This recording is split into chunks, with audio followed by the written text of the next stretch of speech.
Capítulo 56. Entre as montanhas. Nightingale estava avançando lentamente no caminho da montanha. O caminho sob seus pés era apenas a largura dos ombros.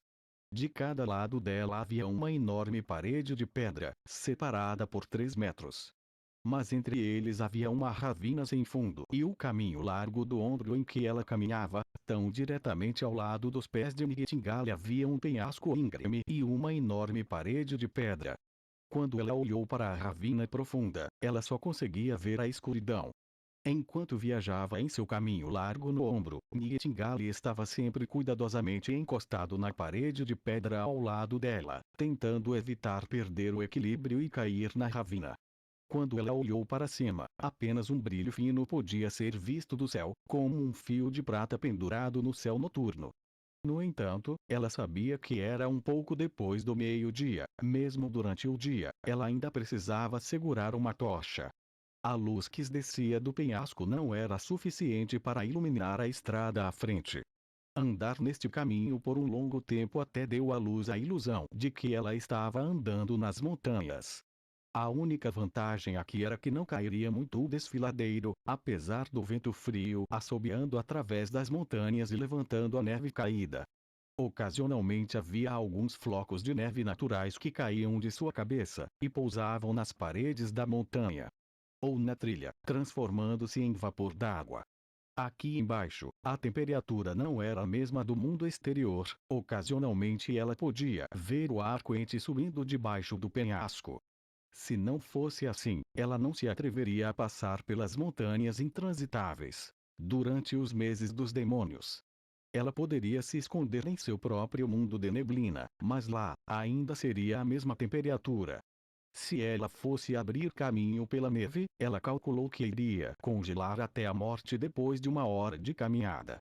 Nightingale não queria passar mais um minuto aqui embaixo, ela sempre podia sentir alguma coisa no escuro, sempre observando-a, fazendo seu sangue gelar.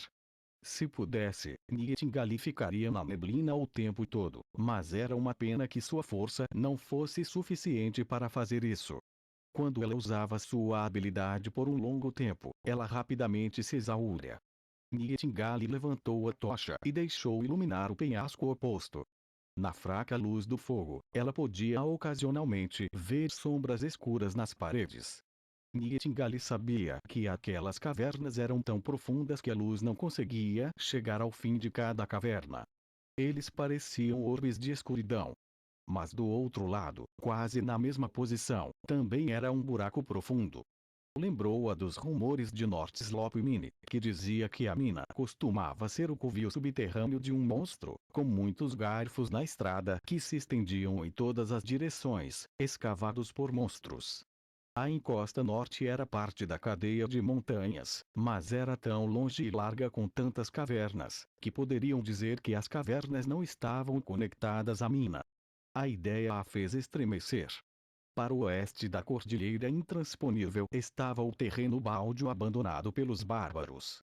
Sabia-se que a cadeia da montanha impassável se estendia por várias centenas de quilômetros, com incontáveis cavernas desconhecidas.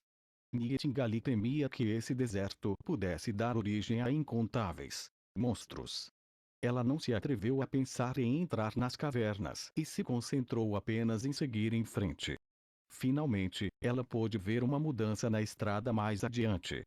O caminho do ombro se dividiu em dois, um levando ligeiramente para cima e outro descendo, penetrando mais profundamente na escuridão sem fim. Ninguém sabia para onde esse buraco levaria.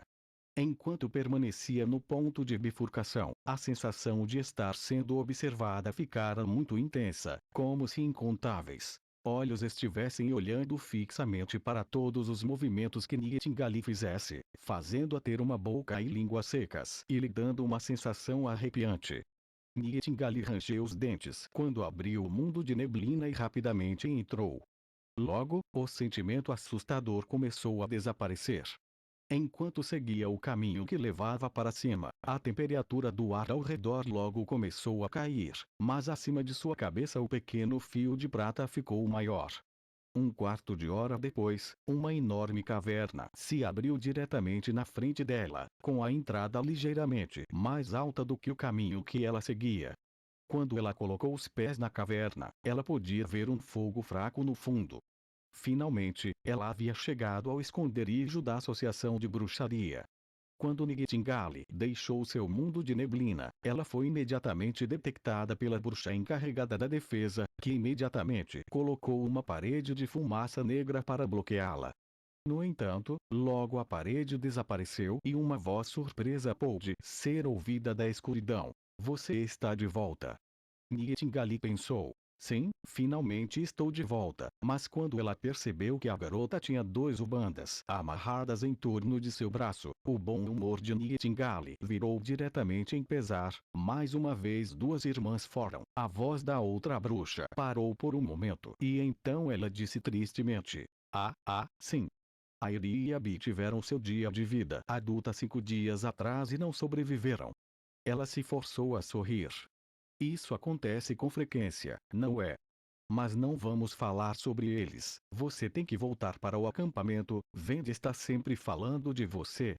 Airi e Abby, um par de gêmeos que deixaram suas vidas em uma família rica da Montanha do Dragão Caído apenas para morrer dentro da cordilheira intransitável. Nightingale às vezes se perguntava se o que eles faziam estava certo. Se os gêmeos não tivessem saído de sua cidade com a Vitch Cooperation Association, poderiam ter pelo menos desfrutado suas vidas com a família, em vez de seguir todos, vagando de um lugar para outro, sem qualquer lar fixo. No entanto, quando ela pensou em Vende, o coração de Nightingale estava cheio de calor.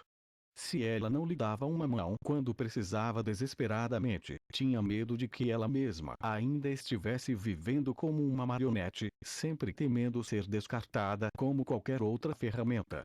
Sim, ela deveria contar-lhe as novidades o mais rápido possível, e deveria contar a todas as suas irmãs. Eles não eram obrigados a se esconderem como pequenos ratos por mais tempo. Alguém estava disposto a aceitar todos eles, e lá talvez eles pudessem sair ilesos através do seu dia do despertar anual. Quando ela entrou no acampamento, Nightingale viu que uma figura familiar estava agachada perto da fogueira que cuidava da comida. Até agora, a outra pessoa não tinha visto que ela tinha chegado, então ela não conseguiu se conter e gritou: Vende, eu estou em casa. A outra bruxa se afastou da refeição e olhou para Nightingale, dando as boas-vindas a Nightingale com seu sorriso habitual. Verônica, seja bem-vinda. Vende era a personificação de uma boa mulher e também uma das primeiras bruxas da Associação de Cooperação das Bruxas. Agora ela completara 30 anos, mas ainda assim não se via rugas no rosto dela. Ela tinha cabelos castanho avermelhados que caíam direto, quase atingindo sua cintura, com traços faciais maduros e encantadores, o que lhe dava a aparência de uma irmã mais velha.